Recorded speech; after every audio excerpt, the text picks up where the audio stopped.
The battle for Uttar Pradesh is still more than a year away, but already experiments have started to shape perceptions and craft narratives. Across the streets, intersections, and neighborhoods of Uttar Pradesh, a sudden wave of I love posters has appeared. At first glance, they may seem harmless, but the intent behind them is far more sinister.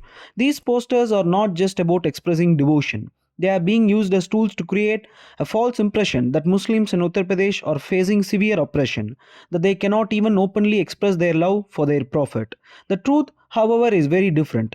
In Kanpur and several other areas, incidents of stone pelting were carried out under the garb of these posters. Posters of other religions were torn down, tensions were deliberately inflamed during the festive season, and an attempt was made to disturb communal harmony. This was not an act of devotion, it was a calculated move to manufacture victimhood and target the Yogi Adityanath government. This fabricated narrative is no different from that one that has recently been propagated around Batmashri Muhammad Shahid and his ancestral house. Known across the world as the dribbling master, Shahid was a legendary hockey player. His performance in the 1980 Moscow Olympics brought India glory as his goal helped secure the nation's gold medal. It is even believed that Shah Rukh Khan's character in the film Chak De India was inspired by Muhammad Shahid. Such was his statue that he remains a symbol of national pride and honor. But today, in the race to protect a crumbling Muslim vote bank, even a figure like Shahid has been dragged into a web of lies and deceit. A campaign was launched on social media alleging that the Yogi government had heartlessly bulldozed the home of a respected Padma Shri awardee. Images and videos circulated with captions claiming injustice and cruelty against a poor Muslim family. But once again, the truth tells a different story. The reality is that in Varanasi, road widening work is being carried out on the Sindora to Golkar Court road to make it four-lane road. For this project, houses and shops obstructing the path have been demolished after following due process. The Public Works Department have already given compensation and sufficient time to the affected families. According to the PWD executive engineer, over 3.52 crore in compensation has been distributed among 71 people. These individuals, including Hindus and Muslims, accepted compensation and agreed to vacate their houses. In fact, more than 50 houses and shops were already demolished months ago, and the recent action brought the number of demolished structures to more than 60. This makes it absolutely clear that the bulldozer was not targeting one community. Hindus too had their homes demolished, but the so called secular ecosystem and its media allies chose to highlight only the Muslim side of the story, painting it as an example of oppression. In the case of Muhammad Shahid's family, compensation was already received and written consent was given for demolition. The official press release of the PWD explains this in detail. It notes that the property registered in the name of Salmat Ullah and his heirs, including Shahid's wife Parveen Shahid and his sons and daughters, were compensated for 2 years ago. Affidavits were submitted by the heirs themselves, agreeing to vacate the house for road expansion. 6 of the 9 shareholders of the property signed and collected their compensation long before demolition began.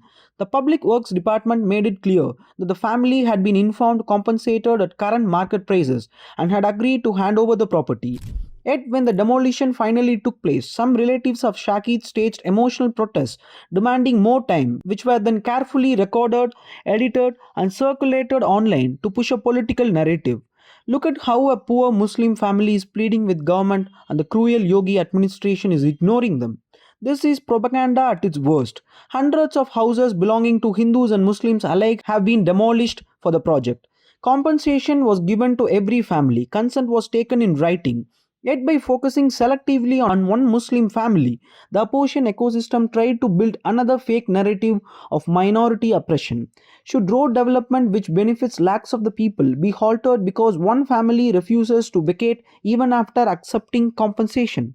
Should national development be stopped to protect lies and propaganda? The Yogi government has made it clear development cannot and will not be stalled by vote bank politics. What is even more telling is that the very family that was being paraded as victims by the ecosystem has now exposed the falsehood themselves. Mohammed Shahid's wife, Parveen Shahid, has filed a police complaint against her own brother in law, accusing him of assault and interference.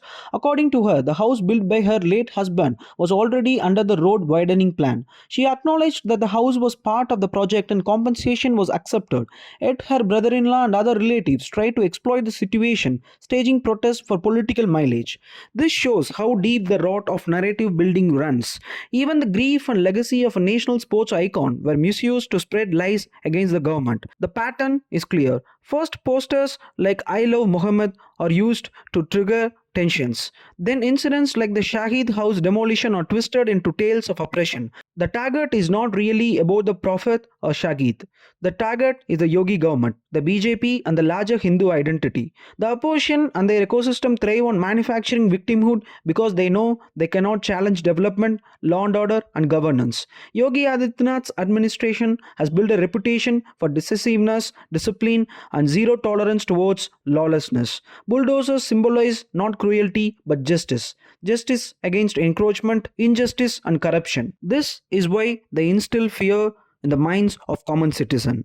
The case of Muhammad Shahid proves yet again that the so-called secular narrative cannot survive the test of facts. Compensation was given, consent was taken, Hindus and Muslims alike had houses demolished, and yet the machinery of lies attempted to create an illusion of oppression. But truth has a way of prevailing, and in this case, it was Shahid's own family that punctured the fake narrative. Uttar Pradesh is moving forward under Yogi Adityanath, not backward. Roads are being widened, cities are being modernized, and law and order are being maintained. No amount of poster politics or false propaganda will stop this march of progress. This is the reality that must be understood. The attempt to paint Uttar Pradesh as a state of oppression is nothing but political theatre. Whether through posters or through lies around a Padma Shri awardee, the aim is the same: to polarize, to mislead, and to target the government. But as long as facts are spoken and the truth is exposed, these conspiracies will continue to fail.